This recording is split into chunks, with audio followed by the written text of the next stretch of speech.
Welcome to the debate. In ancient Greece, sailing at night wasn't just considered dangerous. It was treated as a literal suicide mission. Oh, absolutely. If the sun went down and you were still out on the water, you were basically as good as dead. Exactly. Yet the very same people who were completely terrified of the dark water somehow built this, massive network of trade and culture that spanned the entire Mediterranean. Right. And that massive contradiction is exactly what we're digging into today. We are looking at the ancient Greeks and their incredibly complex relationship with the Aegean Sea. And we'll be exploring this using the historical ideas and the design by hot to guide our analysis. Yeah, the basic facts are pretty well known, right? The Greeks lived on very rugged, dry, poor land, so to survive they had to turn to the sea. Right. But the core question we are debating today is how we should actually interpret that survival. Did the ancient Greeks succeed because they mastered the sea through, rational strategy, patience, and early science? And I will be arguing that they absolutely did. They were strategic masters. They took a terrible geographic situation and turned it into an amazing opportunity for wealth and progress through careful observation. And I take the exact opposite view. I will argue that the Greeks were first and foremost desperate survivors. Their relationship with the ocean wasn't driven by mastery or some grand strategy. It was driven by famine, fear, and sheer luck against this uncontrollable deadly force. They didn't master the sea. They just barely survived it. Well, let's start with the land itself, because the land explains exactly why they looked to the water in the first place. Right, the geography. Yeah, the Greek mainland is mostly steep limestone mountains. The topsoil is incredibly thin, so if you want to grow wheat or barley to feed a growing city, you are going to fail. The soil just washes away. It's just bare rock mostly. Exactly. But instead of just starving or endlessly fighting over these tiny valleys of dirt, the Greeks analyzed their environment and completely pivoted their economy. Wait, hold on. They didn't pivot their economy out of brilliance. They were literally starving. But look at how they solved it. They realized that while wheat needs deep, rich topsoil, things like olive trees and grapevines have these deep tap roots. Right. Those roots can push right through the cracks in the hard limestone to find water deep underground.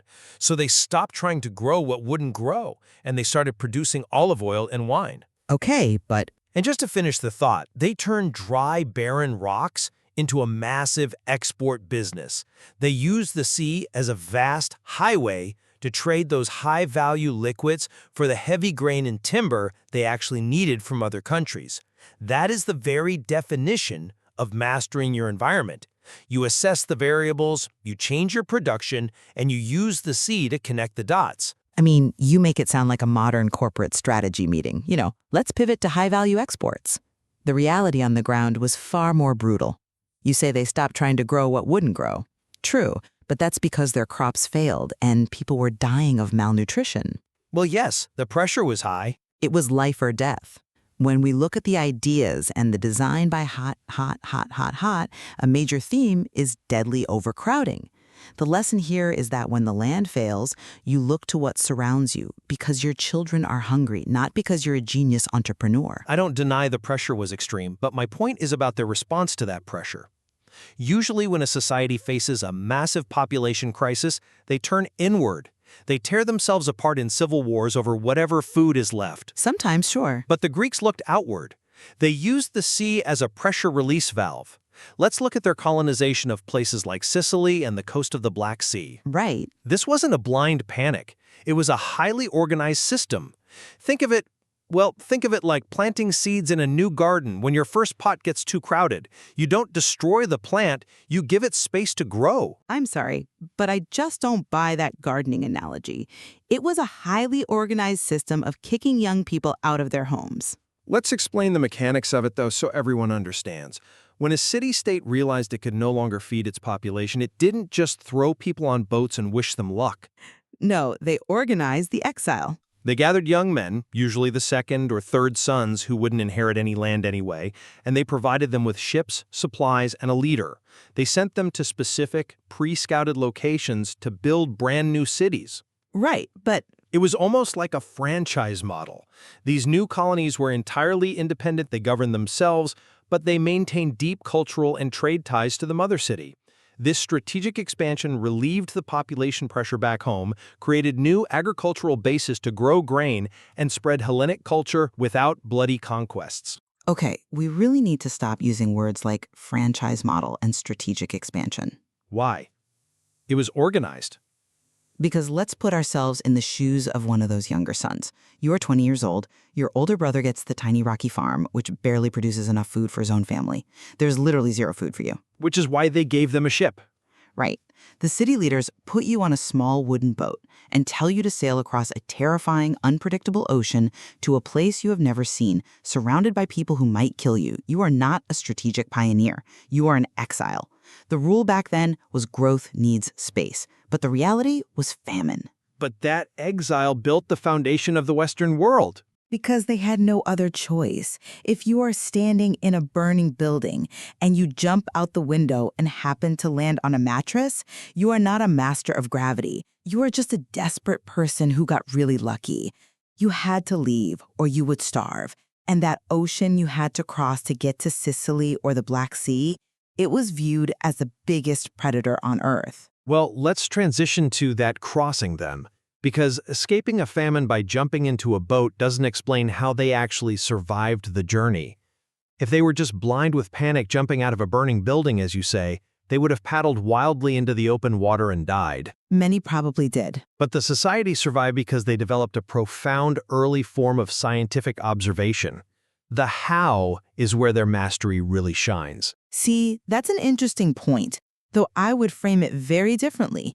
I wouldn't call it science. I would call it extreme paranoia. Just think about how they navigated. They didn't have compasses, they didn't have satellite weather tracking. Instead, they used high vantage points. Greek sailors would climb tall cliffs or coastal mountains to study the water, look for weather patterns, and spot distant islands with their sharp eyes before they ever put a boat in the water.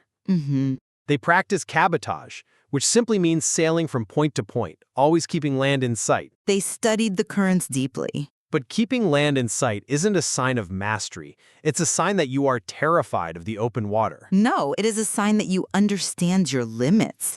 Recognizing danger is the first step of actual science. You don't call an electrician terrified just because they turn off the main power before wiring a house, right? Well, no. They are respecting the physical forces at play.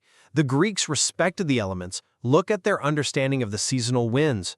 They identified the summer winds that blow across the Aegean, which they called the melt winds. Right, the Aegean winds. Exactly.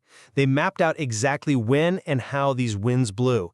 Sometimes, an entire crew of Greek sailors would pull their ships onto the beach and wait out there for days or even weeks just for the wind pattern to shift in their favor. Sitting on a beach for 3 weeks because the wind is blowing the wrong way is not mastering the environment. It is being held hostage by it. I disagree. It is aligning with nature. That level of patience shows that they understood a core scientific truth. Brute force gets you nowhere against the ocean. You cannot fight the Aegean Sea. You have to wait, observe the variables, and align yourself with the forces of wind and tide. When the variables line up, the journey flows safely. That is empirical observation in action. You look at them waiting on the beach and call it patient science. I look at them waiting on the beach and call it paralyzing fear. Why were they waiting so long? Because if you made one single mistake, you died. They were being cautious. Extreme caution. Let's look closely at the mechanics of ancient sailing. These were relatively small wooden ships. They had square sails, which meant they could mostly only sail with the wind, pushing them from behind. Right, they couldn't tack. Exactly. They couldn't easily zigzag back and forth against the wind like modern sailboats do. If the melt winds were blowing fiercely from the north and you needed to go north, you simply couldn't. If you tried, you would be blown out into the open Mediterranean, completely lost. Which is exactly why they waited. They knew the physics of their vessels. They waited because the margin for error was exactly zero. Let's talk about the rule we brought up at the very beginning of the show, never sailing at night. Why was sailing in the dark considered pure suicide? Because of visibility. Because the sea was an active minefield. The Aegean is full of hidden reefs, set in shallow rocks, and complex currents that will smash a wooden hull to pieces. If you are the master of your domain, you can travel through it whenever you want. We master the roads today, we drive at night. That's a modern luxury, though. But it proves mastery. The Greeks were completely shut down by the sunset. They had to beach their ships every single evening. They were terrified of stepping out of line because the sea was the true master, and the sailors were simply trying not to wake it up. I think you are confusing a healthy respect for physics with paralyzing fear. You can be afraid of something and still master how to navigate it. And this actually brings us to one of the most fascinating concepts in the historical analysis. The design by Hut perfectly highlights this. It's the sea monsters. Oh, here we go. The monsters. Yes, the monsters. We have all heard the legends. The Kraken dragging ships down, the sirens luring sailors to crash on the rocks, the vengeful ghost pirates rising from the deep, or the sudden anger of the sea god Poseidon. Great stories, yes. It is very easy for us sitting in the modern world to look at those myths and think, oh, these were just superstitious, terrified people making up fairy tales. But I argue that these myths were actually highly functional. They were clever, early ways for ancient people to describe and communicate real scientific events. A giant octopus with 100-foot tentacles is not a scientific event. Let me use an analogy to explain how this works in pre-literate societies.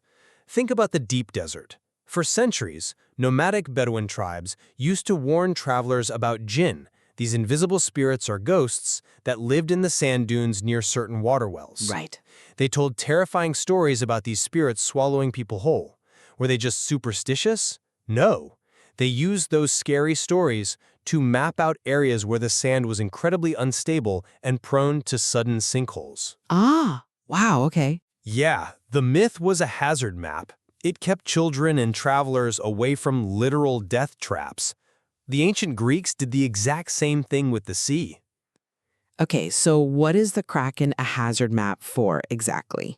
The Kraken and the sudden rage of Poseidon were ways to explain the very real physics of rogue waves. Today, modern oceanography has proven that rogue waves are a terrifying reality. They happen due to a phenomenon called constructive interference. Right, when the waves combine. Exactly. When ocean currents move in one direction and a strong wind pushes waves in the opposite direction, the wave energy doesn't just cancel out. Sometimes, the waves collide, focus all their energy into one single point, and explode upward. Creating a massive, sudden wall of water. Yes, a wave that might normally be 2 meters high suddenly becomes a 20 to 30 meter vertical wall of water. It turns a perfectly flat, calm sea into a monster in a matter of seconds. Ancient Greek sailors didn't have the mathematical vocabulary to explain converging wave energy or constructive interference, so they said, the Kraken. I see where you're going with this. They said, Poseidon struck the water with his trident. They were actively observing the physical reality of the ocean, noticing the patterns of where these waves happened, and using mythical language to teach the next generation of sailors how to survive.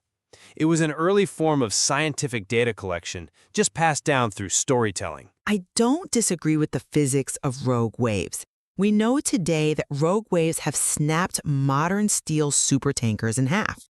But knowing that a rogue wave exists or giving it a scary name to warn your kids does not mean you have mastered the ocean.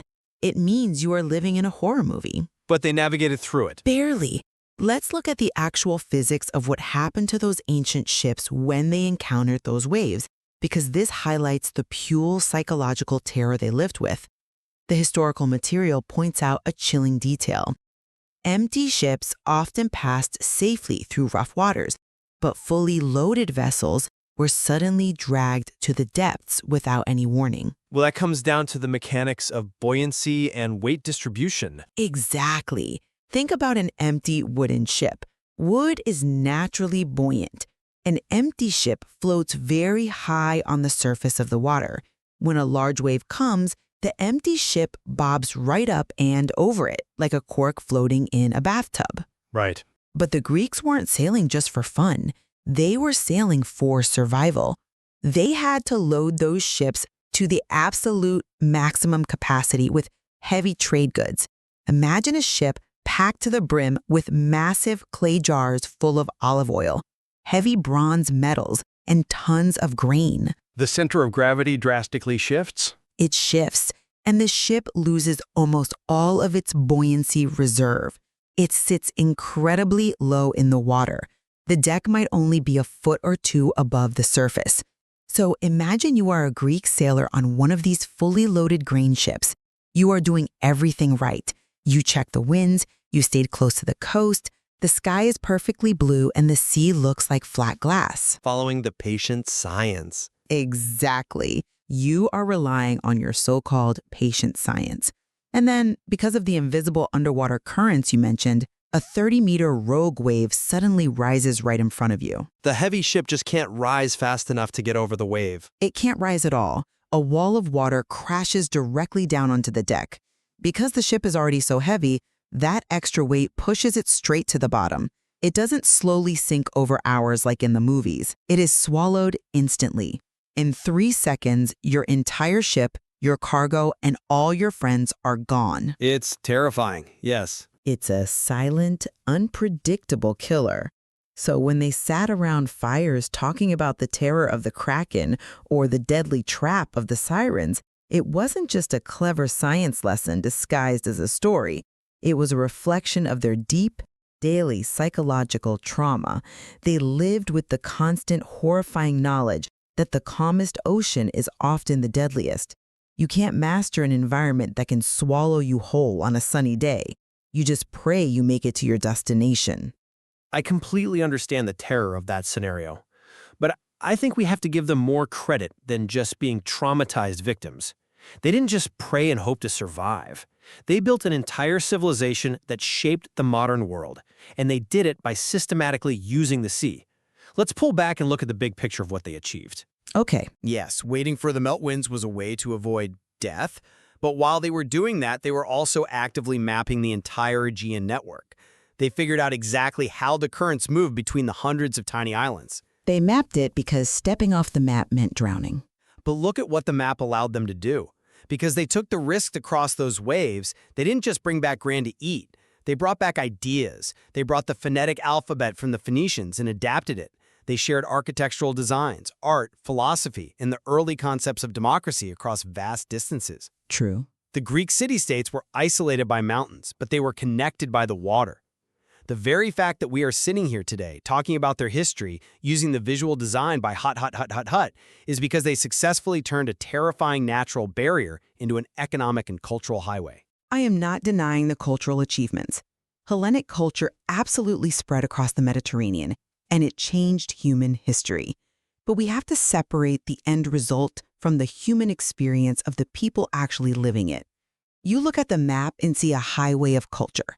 I look at the boats and see desperate people who built the civilization in spite of the sea, not because they were the masters of it. That's a fair distinction. Every single time a crew pushed your boat off the sand, they had to confront the reality that they might just disappear without a trace. They left poor land because the land failed them. They stepped onto boats because they had to. The sea kept its secrets, and it demanded a heavy, heavy price in human life. Well, that tension between achievement and survival brings us to a perfect point to clearly summarize our debate today. We've explored how the ancient Greeks interacted with the Aegean Sea, and we've done it through two very different lenses. Right. To summarize my position, I argue that the Greeks successfully turned a hostile, dangerous environment into a massive strategic advantage. Their land was dry and rocky, so they cleverly shifted to growing deep-rooted olives and grapes. They used the sea to trade those goods for what they needed. They used careful observation of seasonal winds and currents to safely navigate. And they used organized, peaceful colonization to relieve overpopulation and spread their culture. They learned the rules of nature, and they used those rules to build a lasting legacy. And to summarize my perspective, while the Greeks certainly survived and left an incredible legacy, Their maritime journey was rooted in extreme desperation. They were pushed off their land by famine and the harsh reality of having no food for younger generations. Once they were on the water, they faced an environment of pure, uncontrollable power. They hid on beaches from the dark. They relied on myths of monsters to process their trauma. And they lived in constant fear that a rogue wave could instantly crush their heavily loaded ships. They did not master the sea. They endured it because they had no other choice. You know, despite our different views on exactly how much control they had, I think there is one profound area where we absolutely converge today. The Aegean Sea completely shaped the Greek mind. Completely. You really cannot separate Greek philosophy or culture from the water. Exactly. Whether they were acting out of brilliant scientific strategy or just desperate survival instincts, the ocean forced them to pay attention. It forced them to deeply respect the mysterious and powerful elements of the natural world. It made them observant, resilient, and deeply aware of their fragile place in the universe. I agree entirely. The sea was the ultimate teacher because it just didn't allow for arrogance. If you defied the physical signs, if you thought you were bigger than the waves, the sea took your life. That profound respect for nature's power and that understanding of human limits is something that echoes throughout all of Greek tragedy, mythology, and history. And that is exactly why looking at multiple perspectives helps us truly understand history. It is never just one simple story of heroes conquering nature or victims running from it. It's usually a complex mixture of both. I highly suggest that our listeners continue to explore the fascinating historical ideas and the design by hot to see what other incredible secrets the ancient ocean still keeps. There is always more beneath the surface. You just have to be willing to look. Thank you for joining us on The Debate. Until next time, keep questioning the narrative.